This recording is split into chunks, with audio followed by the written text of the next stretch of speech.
Welcome to ఉద్యోగ అన్వేషణ channel. 19th March 2024 editorials చూద్దాము. శాస్త్రీయ అధ్యయనమే పునాది.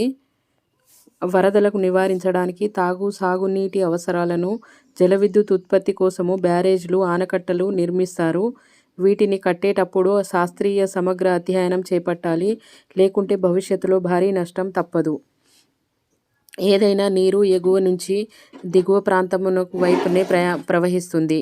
నది తన ప్రవాహ మార్గంలో ఎన్నెన్నో కొండలను, గుట్టలను దాటుకుంటూ సుదూర ప్రయాణం చేస్తుంది. నదీ మార్గంలో అడ్డుపడే రాళ్ళు నీటి ఒరిపిడికి క్రమంగా కోసుకుపోయి ఇసుకగా మారుతాయి. ఈ ఇసుక నీటి ప్రవాహంతో పాటు దిగువ ప్రాంతాలకు కొట్టుకుని వస్తుంది. ఇలాంటి ప్రదేశాల్లో సమగ్రమైన శాస్త్ర సాంకేతిక పరిజ్ఞానంతో భూభౌతిక స్థితిగతులను క్షుణ్ణంగా పరిశీలించకుండా నీటి ప్రాజెక్టు నిర్మాణాలను చేపడితే కాలక్రమేణా వాటి లోపాలు స్పష్టంగా బయటపడతాయి. ఇలాంటి నిర్మాణాల వల్ల భారీగా ప్రజాధనము, కాలము, శ్రమ వృధా అవుతాయి. చివరకు ఆ ప్రాజెక్టు లక్ష్యము నెరవేరకుండా పోతుంది. నీటి ప్రాజెక్టు నిర్మాణం కన్నా వాటికి అనువైన ప్రదేశాలకు గుర్తించడమే కీలకాంశము. ప్రతిపాదన స్థలంలోనే భూ ఉపరితలము, ఎత్తు పల్లాలు, అక్కడ ఇసుక మందము, రాళ్ల గట్టితనము, రాళ్ల లోతు తదితరాలు శాస్త్రీయంగా అధ్యయనం చేయాలి. ప్రాజెక్టు స్థలము, భూకంపము, క్రియాశీలక ప్రాంతంలో ఉండే కంపనాన్ని తట్టుకునేలాగా పునాదులు నిర్మాణము నుంచే అన్ని జాగ్రత్తలు తీసుకోవాలి. ప్రాజెక్ట్ నిర్మాణానికి ఒక ప్రదేశాన్ని ఎంపిక చేసిన తర్వాత భూమి లోపల గట్టి రాళ్లు తగిలే వరకు తవ్వకాలు చేపడతారు. భూగర్భ పొరల్లోకి మట్టి, ఇసుక, రాళ్లను నమూనాలను సేకరించి వాటి మందము, ప్రాజెక్టు బరువును తట్టుకునే సామర్థ్యము వంటి వాటిని పరిశీలిస్తారు. కొద్దిపాటి లోపాలు ఉంటే పునాదులు దృఢంగా నిర్మిస్తారు. ఒకవేళ ఆ స్థలము ఏమాత్రం అనుకూలం కాదని భావిస్తే మరో ప్రదేశాన్ని అన్వేషిస్తారు. సాధారణంగా నదీ ప్రవాహ మార్గంలో భూమి వాలుకు బట్టి ఇసుక మేట వేస్తుంది. వాలు ఎక్కువగా ఉన్న చోట కనుక ఇసుక తక్కువగా, వాలు తక్కువగా ఉన్న చోట ఎక్కువగా పోగు పడుతుంది. అందుకే సాధ్యమైనంత వరకు భూమి వాలు ఎక్కువగా ఉన్న చోట ప్రాజెక్టులను నిర్మించరు. ఎందుకంటే అక్కడ నీటి ప్రవాహ తాకిడి అధికంగా ఉంటుంది. దానివల్ల ప్రాజెక్టు త్వరగా అస్థిరత్వానికి గురవుతుంది. ప్రాజెక్టులను భూమి వాలు తక్కువగా ఉన్న ప్రదేశాల్లో కడతారు. అంటే ప్రాజెక్టులన్నీ ఇసుక ఎక్కువగా ఉన్న ప్రదేశాల్లోనే ఉంటాయి. ఇలాంటి ప్రదేశాల్లో నీటి ప్రాజెక్టు స్థిరంగా ఉండేందుకు లోతుగా పునాదులు నిర్మిస్తారు. భూ అంతర్భాగంలో ఉన్న కఠిన శిల నుంచి ఉపరితలం వరకు స్టీలును ఉపయోగించి నిలువుగా స్తంభాలను నిర్మించి అనంతరం వాటిని కలుపుతూ ప్రాజెక్టులను పూర్తి చేస్తారు. ఇలా నిర్మించడం వల్ల ఎగువ వైపు నుంచి వచ్చే నీటి ప్రవాహ తాకిడికి భూ ఉపరితలం కింద ఉన్న ఇసుక క్రమంగా కొట్టుకొని పోయిన ప్రాజెక్టుకు ఎలాంటి ప్రమాదం ఉండదు. ఎందుకంటే భూమి లోపల నిలువుగా నిర్మించిన స్టీలు, కాంక్రీటు స్తంభాలు ఉపరితలం పైన ఉన్న కాంక్రీటు పలకలు పక్కకు ఒరిగిపోకుండా బలంగా, స్థిరంగా ఉండేలా చూస్తాయి. ఫైల్ పునాది లేకుండా రోడ్డు నిర్మించినట్లుగా భూ ఉపరితలం మీద బల్లపరుపుగా పెద్ద పెద్ద స్టీలు, కాంక్రీటు పలకలు పోసి వాటి మీద ప్రాజెక్టు గోడలు నిర్మిస్తే నీటి ప్రవాహ తాకిడికి కింద ఉన్న ఇసుక క్రమంగా కొట్టుకొని పోతుంది. దాంతో భూ ఉపరితలం పైనే కాంక్రీటు పలకలకు ఎలాంటి ఆధారం లేకుండా పోతుంది. ఫలితంగా మందపాటి కాంక్రీటు పలకలు పక్కకు ఒరుగుతాయి. ప్రాజెక్టు కుంగిపోతుంది. తద్వారా పగుళ్లు ఏర్పడతాయి. అందుకే ఇల్లు లేదా నీటి ప్రాజెక్టు నిర్మించేటప్పుడు సరైన భౌగోళిక సర్వేలు చేయించాలి. ఆ ప్రాంతంలో నీటి ప్రవాహము, ఇసుక మేట తదితరాలు క్షుణ్ణంగా పరిశీలించాలి. ఇలా అన్ని జాగ్రత్తలు తీసుకుని నిర్మించే ప్రాజెక్టు దేశ ఆర్థిక అభివృద్ధికి కీలకంగా నిలుస్తాయి. ఇది అంటే శాస్త్రీయ అధ్యయనమే పునాది. అంటే ప్రాజెక్టులు కట్టడానికి అనువైన ప్రదేశాన్ని చూసి ఆ ప్రాజెక్టును కట్టినచో నీటి ప్రవాహము వల్ల ఎలాంటి అనర్థం జరగకుండా ప్రాజెక్టులు స్థిరంగా దృఢంగా ఉంటాయని ఈ ఆర్టికల్ యొక్క ముఖ్య ఉద్దేశము. ఎందుకంటే అకాల వర్షం వల్ల, వాతావరణంలోని మార్పుల వల్ల క్రమంగా ఎప్పటికీ అప్పుడు వరదలు రావడం అనేది ఎక్కువగా ఉంటుంది. వాటన్నింటినీ నివారించాలంటే ఈ ప్రాజెక్టులు అనువుగా కరెక్ట్గా దృఢంగా కడితే మనకు తాగునీటికి అవసరాలను తీర్చుకునే అవకాశం ఉంటుంది. చూద్దాము నెక్స్ట్ ఆర్టికల్ ఏమిచ్చారో. మాతృభాషలో సాంస్కృతిక పునర్జీవనము. మాతృభాషలో విద్యాబోధన విద్యార్థి సమగ్ర వికాసానికి బాటలు వేస్తుందని నిపుణులు ఎప్పటి నుంచో చెబుతున్నారు. ఎన్నో భాషలు మాట్లాడే ప్రజలున్న భారత్లో పిల్లలందరికీ వారి అమ్మ భాషలోనే విద్యను అందించడము సాధ్యం కాదు. వీలైనంత ఎక్కువ మందికే మాతృభాషలో ప్రాథమిక విద్యకు అందించడానికి కేంద్రం చర్యలు తీసుకుంటుంది. కేంద్రం చర్యలు తీసుకుంటుంది. మన రాజ్యాంగంలో 8వ షెడ్యూలు 22 భాషలకు పేర్కొన్నాయి. అందులో ఆరు కన్నడ, తెలుగు, తమిళం, సంస్కృతం, మలయాళం, ఒడిస్సా ప్రాచీన భాష హోదాలు పొందాయి. 10 లక్షలకు మించి జనాభా మాట్లాడుతున్న భాషలు భారత్లో 30 దాకా ఉన్నాయి. వీలైనంత ఎక్కువ మంది విద్యార్థులు వారి మాతృభాషల్లోనే ప్రాథమిక విద్య అందించాలని నూతన జాతీయ విద్యా విధానం 2020 ఉపోద్ఘాటిస్తుంది. అది సాంస్కృతిక పునరుజ్జీవనానికి తోడ్పడుతుందని వివరిస్తుంది. ఈ నేపథ్యంలో రాజ్యాంగంలోని పేర్కొన్నన్ని భాషల్లో చిన్నారులు ప్రాథమిక విద్యను అందించాలని కేంద్రము నిర్ణయిస్తుంది. విజ్ఞాన వికాసము. విద్యార్థులు స్థూల నమోదు నిష్పత్తి 2030 నాటికి 100% చేరాలని జాతీయ విద్యా విధానము లక్ష్యిస్తుంది. నేటికి ఆదివాసీ మారుమూల ప్రాంతాల్లోని పాఠశాలలో విద్యార్థుల నమోదు తక్కువగానే ఉంది. చాలామంది పిల్లలు వారి మాతృభాషలో కాకుండా ఇతర భాషల్లో విద్యాభ్యాసం కొనసాగిస్తున్నారు. తరాలు మారే కొద్దీ కొన్ని మాతృభాషలు వినియోగం క్రమంగా తగ్గిపోయి వాటితో ముడిపడిన సంస్కృతి కనుమరుగైపోతుంది. వ్యక్తుల మూలాలను తెలియజేసే ఇలాంటి సంస్కృతి కలకాలం నిలవాలంటే ఈ తరం పిల్లలకు వారి మాతృభాషలోనే ప్రాథమిక విద్య బోధించవలసిన అవసరం ఉంది. ఈ క్రమంలో 17 రాష్ట్రాలకు చెందిన రాజ్యాంగంలోని 8వ షెడ్యూల్లోని 52 భారతీయ భాషల్లో కొన్ని ప్రాథమిక పుస్తకాలను మైసూర్లోని భారతీయ భాషల సంస్థ రూపొందించింది. పిల్లల చదువుకు సరైన పునాది వేయడానికి ఇవి తోడ్పడతాయని నిపుణులు విశ్లేషిస్తున్నారు. ఈ పుస్తకాల ద్వారా పిల్లలకు భారతీయ సంస్కృతి మూలాలను తెలియచెప్పవచ్చును. దానివల్ల మన సాంస్కృతిక వారసత్వము గొప్పదనము వారికి తెలుస్తుంది. వాస్తవానికి విద్యాభ్యాసము తొలి దశల్లో ప్రతి వ్యక్తి తన మూలాల గురించి తెలియజేస్తున్నప్పుడే తర్వాతి అడుగులు ఎలా వేయాలన్న అవగాహన కలుగుతుంది. మాతృభాష సంస్కృతుల పరిరక్షణ కన్నతల్లి సంస్కరణతో సమానము. ప్రతి చిన్నారికి అమ్మే ఆది గురువు. చిన్నమాట బిడ్డకు ఒడిలో కూర్చోబెట్టుకొని అమ్మ ఎన్నో మంచి విషయాలు నేర్పిస్తుంది. ఉగ్గుపాలతో నేర్చుకునే మాతృభాషకు మరేది సాటి రాదు. ఇతర భాషలు ఎన్ని నేర్చుకున్నా ఒక్క అంశంపైన అమ్మ భాష అందించే అవగాహన మరేది ఇవ్వలేదని నిపుణులు అందుకే చెప్తున్నారు. అమ్మ భాషలో విద్యాభ్యాసము విద్యార్థి మనసుకు మరింతగా చేరువవుతుంది. అమ్మ చెప్పిన పలుకులే పాఠ్యపుస్తకాల్లో కనిపిస్తుందంటే చదువు పట్ల ఆసక్తి మరింతగా పెరుగుతుంది. విద్యార్థి విజ్ఞాన వికాసానికి అదే దారిదీపంగా నిలుస్తుంది. తల్లిపాలు బిడ్డకు బలాన్నిస్తున్నట్టే మాతృభాష పైన సరైన పట్టు ఉండే ఇతర భాషలు నేర్చుకోవడం మలుపు అవుతుందని భాషా పండితులు ఎప్పటి నుంచో చెప్తున్నారు. మాతృభాషలో చదువుకోవడం వల్ల విద్యార్థిపై అవసరం ఒత్తిడి తగ్గుతుంది. అందరి బాధ్యత. ప్రస్తుతం భారత్లో మనుగడలో ఉన్న దాదాపుగా 447 భాషలను పరిరక్షించడానికి ప్రత్యేక సంస్థ లేదా విశ్వవిద్యాలయాలకు ఏదీ లేదు. భారతీయ మాతృభాషల విశ్వవిద్యాలయాలను ఏర్పరిచి మనుగడలో ఉన్న ప్రతి భాషను బతికించి భావితరాలకు అందించాలి. దేశీయంగా గోండీ భాషకు దాదాపుగా 30 లక్షల మంది మాట్లాడుతున్నారు. తులు భాష మాట్లాడేవారు దాదాపుగా 19 లక్షల మంది ఉన్నారు. తెలుగు రాష్ట్రాల్లో ఆదిమ సంచార జాతుల వినియోగించే భాషలకు నేటికి లిపి లేదు. సవర, లంబాడి భాషల సంరక్షణ సైతము ఆశించిన స్థాయిలో లేదు. జాతీయ విద్యా విధానాల్లో భాగంగా రాజ్యాంగము 8వ షెడ్యూల్లో లేని భాషల్లో పాఠ్యపుస్తకాలు తేవడం భాషలో జాతి పరిరక్షణ ఒక ముందడుగు. కేవలం 1.5 కోటి జనాభా కలిగిన పాపువా న్యూగినియా దేశంలో ఏకంగా 840 భాషలు మాట్లాడేవారు. వాటన్నింటినీ పరిరక్షిస్తూ ప్రపంచానికి అది ఆదర్శంగా నిలుస్తుంది. ఇండోనేషియాలోనూ 707 భాషలు మనుగడలో ఉన్నాయి. భారత్లో కొన్ని భాషలు కనుమరుగయ్యే దుస్థితిలో ఉండడం విచారకరము. ఒక దేశ సంస్కృతి వారసత్వానికి మాతృభాషే పునాది. అలాంటి భాషల పునరుజ్జీవనానికి కేవలం ప్రభుత్వం ఒక్కటే నడుం బిగిస్తే సరిపోదు. భావితరాలకు అమ్మ భాషకు అందించాలన్న అభిలాష ప్రజల్లో కలిగినప్పుడే మన దేశ సంస్కృతి సాంప్రదాయాలు తరగని సంపదగా కలకాలం వెలుగొందుతాయి. ఇది అండి మాతృభాష గురించి ఇచ్చింది. ఇవి చాలా ఈజీగా ఉంది. ఒకసారి మనం వింటే అర్థమవుతుంది. అంటే మనం రాజ్యాంగంలోని 8వ షెడ్యూల్లో పొందుపరచబడిన 22 భాషల్లోనే మాతృభాషల్లో పిల్లలకు బోధిస్తే వాళ్ళ యొక్క సంస్కృతి సాంప్రదాయాలు కనుమరుగవ్వకుండా వాటిని కాపాడొచ్చని చెప్తున్నారు. చూద్దాము నెక్స్ట్ ఆర్టికల్. రుణాల కోసము ఎడతెగని నిరీక్షణ. భారత పారిశ్రామిక రంగానికి సూక్ష్మ, చిన్న, మధ్యతరహా పరిశ్రమలు ఎంఎస్ఎంఈల వ్యవస్థ వెన్నెముక. ఇవి పట్టణ, గ్రామీణ ప్రాంతాల్లో స్థానికులకు ఉపాధి అవకాశాలను కల్పిస్తాయి.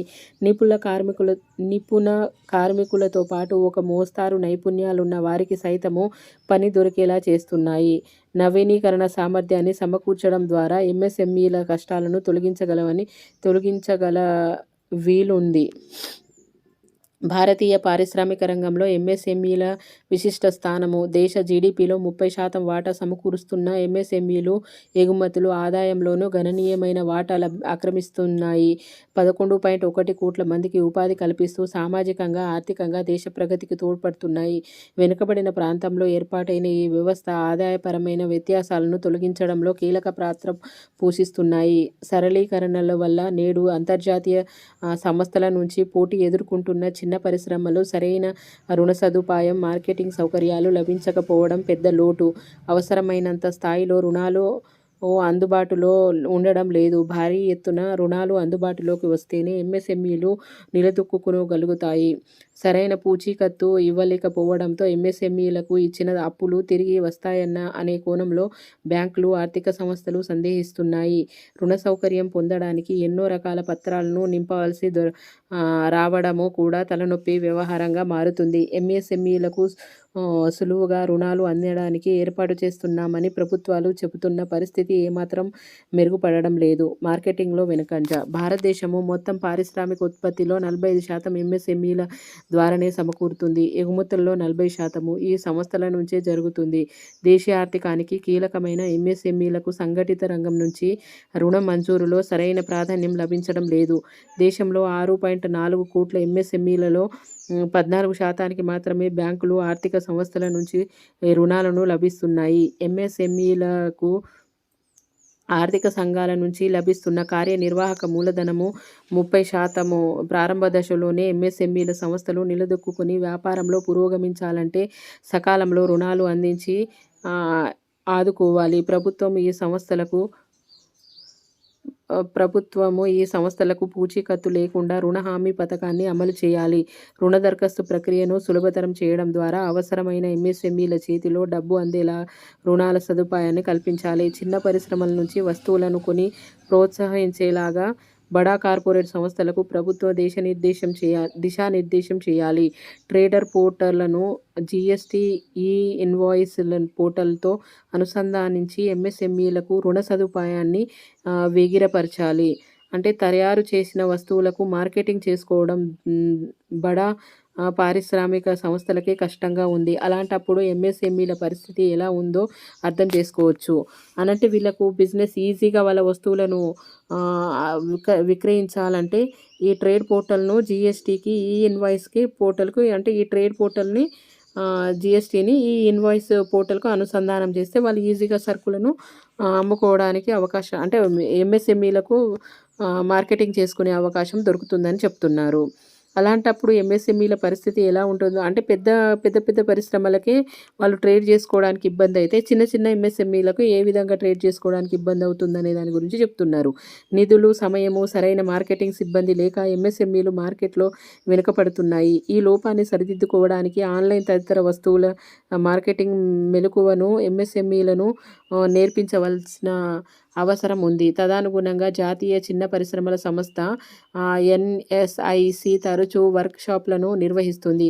ఈ ప్రక్రియ మరింతగా ఊపందుకోవాలి. ఎంఎస్ఎంఈల నిర్వహణకు వ్యాపార నైపుణ్యాలను అలవర్చి మార్కెట్లో రాణించేలాగా తర్పాదు ఇవ్వాలి. ఆధునిక సాంకేతికతలు మప్పాలి. తద్వారా చిన్న పరిశ్రమల ఉత్పాదకత, పోటీ సామర్థ్యం పెరుగుతాయి. అధిక ఉపాధి అవకాశాలు ఏర్పడతాయి. ఈ సంస్థల నుంచి ప్రభుత్వానికి పన్నుల ఆదాయం పెరుగుతుంది. ఇటీవల కాలంలో భారతీయ ఆటోమేటిక్ రంగంలోకి ఎఫ్డిఐ ప్రవాహము 5% పెరిగింది. ఆధునిక సాంకేతికతలు లభించి అంతర్జాతీయంగా పోటీపడే సామర్థ్యము మన ఆటోమేటిక్ పరిశ్రమలకు లభించింది. నిర్వహణ సామర్థ్యము. కోవిడ్ తర్వాత సరఫరా గొలుసులు విచ్ఛిన్నమైన ఎంఎస్ఎంఈలకు ముడిసరుకులకు లభ్యత తగ్గిపోతుంది. దీన్ని అధిగమించడానికి స్వదేశములోనే కాకుండా విదేశాల నుంచి సైతము ముడిసరుకులు సేకరణకు ఎల్ఐసి ప్రత్యేక సహాయ పథకాన్ని చేపట్టింది. ఇది చిన్న పరిశ్రమలకు ఎంతో ఉపయోగకరము. ఎంఎస్ఎంఈల నిపుణులకు సిబ్బంది దొరకడము కష్టంగా మారుతుంది. ఒకవేళ లభించిన ఆ సిబ్బంది ఎక్కువగా జీతభత్యాల కోసము, మెరుగైన అవకాశాల కోసము పెద్ద పరిశ్రమలకు తరిగిపోతుంటారు. ప్రస్తుతం డిజిటల్ యుగంలో కొత్త నైపుణ్యాలను అలవర్చుకునే ఎంఎస్ఎంఈలు రాణించలేవు. అందుకని ఈ సంస్థలు నవీకరణకు అగ్రతాంబూలం ఇవ్వాలి. ప్రభుత్వం ఎప్పటికప్పుడు సహాయ కార్యక్రమాలతో ముందుకొస్తున్న ఎంఎస్ఎంఈలు స్వదేశంలోని బడా కార్పొరేట్ సంస్థల పోటీని తట్టుకోలేకపోతున్నాయి. విదేశీ కంపెనీల ఆర్థిక సాంకేతిక సత్తాను ఎదుర్కొని నిలబడలేకపోతున్నాయి. ఎంఎస్ఎంఈలకు సరైన యాజమాన్య నైపుణ్యాలు లేకపోవడం మరో పెద్ద లోపము. సాంకేతిక నైపుణ్యాలు ఉన్న సిబ్బందిని సమకూర్చుకొని విభిన్న వర్గాల వినియోగదారులకు ఆకట్టుకోగలిగే వస్తు సేవలకు అందించడము, తగిన నిల్వలను ఏర్పాటు చేసుకోవడము, కొత్త పోటీదారులకు ఎదుర్కోవడం చాలా ముఖ్యము. దీనికోసం ఈ సంస్థల నిర్వహణ పరమైన సామర్థ్యాన్ని సముపార్జించుకోవాలి. ఎంఎస్ఎంఈలు ఎక్కువగా నగదు లావాదేవీలు నిర్వహించడం వల్ల బ్యాంకు రుణాలు పొందడానికి అవసరమైన రికార్డును చూపలేకపోతున్నాయి. సిబ్బందిలో సరఫరాదారులకు కొనుగోలుదారులతో సరైన ఒప్పందాలు కుదుర్చుకోలేకపోవడము సమస్యగానే ఉంది. ఇదంతా బ్యాంకు, ఆర్థిక సంస్థల నుంచి రుణ సేకరణకు అడ్డు వస్తుంది. డిజిటల్ ఆర్థిక వ్యవస్థలో వినియోగదారుల సమాచారాన్ని సేకరించగలిగిన వారికి ఎక్కువగా మార్కెటింగ్ అవకాశాలు లభిస్తున్నాయి. అందుకే బడా సంస్థలు బిగ్ డేటా, కృత్రిమ మేధను విరివిగా ఉపయోగిస్తున్నాయి. ఎంఎస్ఎంఈలకు ఇలాంటి విస్తృత సమాచార రాశి అందుబాటులో ఉండేలాగా ప్రభుత్వం సంస్థ ఏర్పాటును చేయాలి. అంటే ఎంఎస్ఎంఈల గురించి ఏ విధంగా మనం అభివృద్ధి అంటే వ్యాపారం చేసుకోవాలనే దాని గురించి ఇవ్వడం అనేది జరిగింది. చూద్దాము నెక్స్ట్ ఆర్టికల్. విస్తరించాలి సైబర్ రక్షణ ఛత్రము. అంతర్జాలంలో అదృశ్యం చోరమూటల వీర విజృంభణ కారణంగా దేశంలో పోను పోను సైబర్ నేరాలు పెచ్చరిల్లుతున్నాయి. ఐ4సి భారతీయ సైబర్ నేరాల సమన్వయ కేంద్రము వెల్లడించిన లెక్కల ప్రకారం 2021 ఏప్రిల్ నుంచి 2023 డిసెంబర్ ముగిసే నాటికి దేశంలోని సైబర్ ముఠాలు దోచుకున్న మొత్తము రూపాయలు 10,319 కోట్లు. వెలుగులోకి రాని కేసుల్లో సైబర్ నేరాలు మింగేసిందెంతో ఎవరికీ తెలియదు. బాధితులు కోల్పోయిన మొత్తంలో 1,127 కోట్లను విజయవంతంగా స్తంభింపచేయగలిగినట్లుగా ఐ4సి అధికారికంగా ప్రకటించింది. సుమారుగా 89% దోపిడీ సొత్తు సైబర్ బందిపోట్లు పాల్పడిందన్న మాట నిరుడు రోజుల్లో పవన్ కుమార్ సోని అనే రాజస్థానీ రైతు ఖాతా నుంచి నకిలీ యాప్ ద్వారా సైబర్ నేరగాళ్లు 8 లక్షల రూపాయలకు పైగా దోచేశారు. బాధితుడి తక్షణ ఫిర్యాదుతో కీటకాల కదలికల్ని పసిగట్టిన యంత్రాంగము రూపాయలు 6.24 లక్షల దాకా రాబట్టగలిగింది. ఐ4సికి కేటాయించిన 1930కి వచ్చే ఫిర్యాదు ఆధారంగా మోసగాళ్లు కొట్టేసిన సొమ్మును ఖాతాల్లోకి స్తంభింపజేస్తున్న అది కుట్రపూరితంగా దోచుకున్న మొత్తమని బాధితులు తరపున దర్యాప్తు సంస్థలు కోర్టుల్లో నిరూపించవలసి వస్తుంది. ఏ కారణంనైనా స్తంభింపజేసిన సొమ్మును బాధితుడికి అప్పగించేలా ఆదేశాలు ఇచ్చే అధికారాన్ని నేర శిక్షణ స్మృతిలోని 457 సెక్షను న్యాయమూర్తికి దాఖలు పరుస్తుంది. ఆ సెక్షను సహాయంతో గుజరాత్లో ప్రత్యేక లోక్ అదాలత్ నిరుడు నెలల వ్యవధిలో 3,904 మందికి సైబర్ బాధితులకు రూపాయలు 8.29 కోట్ల మేరకు ప్రయోజనాలు కలిగించారు. తాజాగా తెలంగాణలోని లోక్ అదాలత్ ద్వారా ఒక్క రోజునే 546 మంది బాధితులకు రూపాయలు 2.19 కోట్ల దాకా సొమ్ము తిరిగి దక్కడము సరికొత్త రికార్డుకు మన్ననలందుకుంటుంది.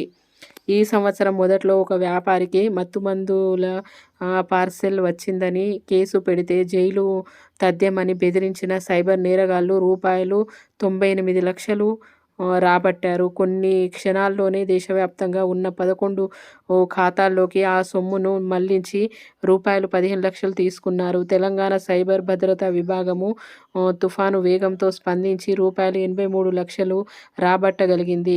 పటిష్ట నెట్వర్క్ కలిగిన సైబర్ దళాల అనుపాసుల దొరకబుచ్చుకొని వాటి నుంచి దోపిడీ సొత్తును కక్కించాలంటే అంతకు మించిన వేగాన్ని, సాంకేతిక పరిజ్ఞానాన్ని ప్రభుత్వాలు కనపరచవలసి ఉంటుంది. ఫోన్ నెంబర్ ఆధారంగా సైబర్ చోరుల ముసుగును ఎలా తొలగించాలో, కొట్టేసిన సొమ్మును ఎక్కడికి ఎలా మళ్లించాలో కనుగొనేందుకు రూపొందించిన crime operating system app Telangana police విభాగము అమలు పొదిలో అస్త్రంగా మారింది. జార్ఖండ్ పోలీస్ శాఖ సిద్ధపరిచిన ప్రతిబింబ్ ప్రత్యేక సాఫ్ట్వేర్ సైబర్ నేరాల దర్యాప్తులో మరో అస్త్రము కాగలదంటున్నారు. 112 నంబరు ఫిర్యాదు చేరిన 2 గంటల్లోనే కొట్టేసిన వాడి ఖాతా నుంచి బాధితుడికి సొమ్మును భద్రంగా అందుకునేందుకు ఉద్దేశించిన వ్యవస్థ. తొలుత పట్టాలను ఎక్కించిన ఘనత బెంగళూరు నగర పోలీసు విభాగానికి.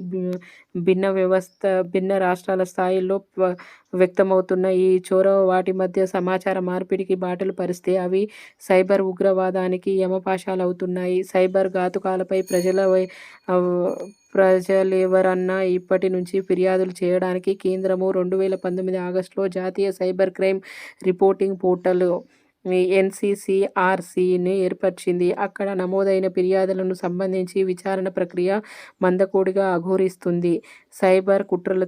సైబర్ భద్రతలో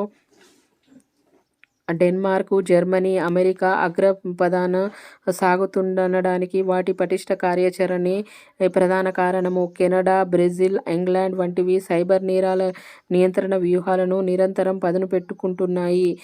దేశ పౌరులెవరూ సైబర్ నేరాల పాల్పడకుండా అడ్డుకునే జాతీయ ఉమ్మడి సేనను కొలువుదీర్చడంలో, ఏకోన్ముఖంగా నడిపించడంలో కేంద్రము, రాష్ట్రాలు పరస్పర సమన్వయంతో వ్యవహరించాలి. బరి తెగించిన దోపిడీకి కళ్ళెం